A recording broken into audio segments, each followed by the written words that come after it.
যুক্তরাষ্ট্রের মিষ্টি কথা প্রত্যাখ্যান করা সঠিক সিদ্ধান্ত, বলেছেন কিম জং উন।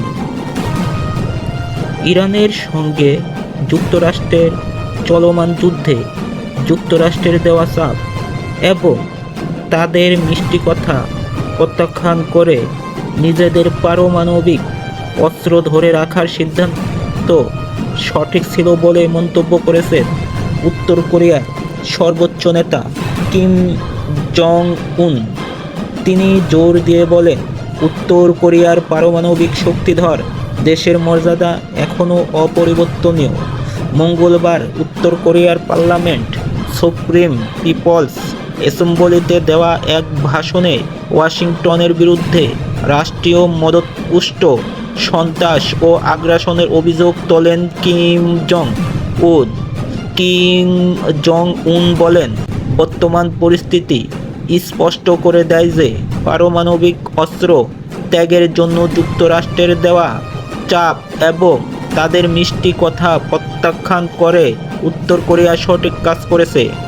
এর আগে মার্কিন প্রেসিডেন্ট ডোনাল্ড ট্রাম্প দাবি করেছিলেন ইরান আমেরিকার জন্য একটি আসন্ন হুমকি হয়ে দাঁড়িয়েছে, অথচ এর কয়েক মাস আগেই তিনি ঘোষণা করেছিলেন যুক্তরাষ্ট্র ইরানের পারমাণবিক সক্ষমতাকে পুরোপুরি ধ্বংস করে দিয়েছে। ট্রাম্পের এসব দ্বিমুখী বক্তব্যের কড়া সমালোচনা করে কিম জং বলেন, উত্তর কোরিয়ার নেতৃত্বের কাছে ইরান সংঘাত এই দীর্ঘদিনের বিশ্বাসকেই আরও মজবুত করেছে।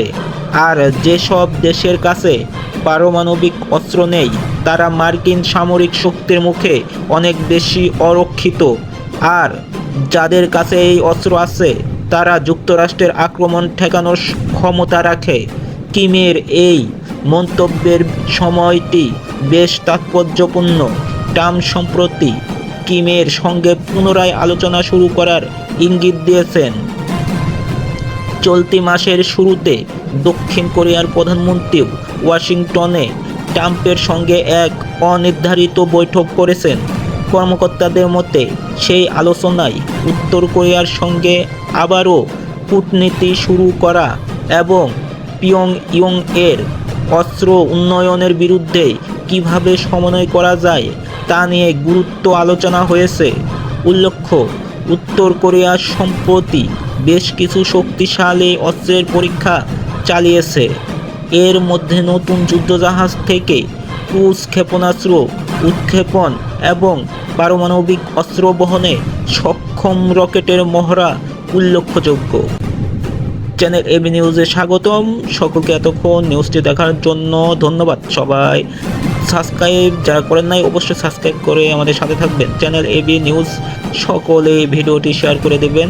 আজকের মতো এই পর্যন্তই। পরবর্তী ভিডিও দেখার জন্য আমন্ত্রণ রইল। আল্লাহ হাফেজ।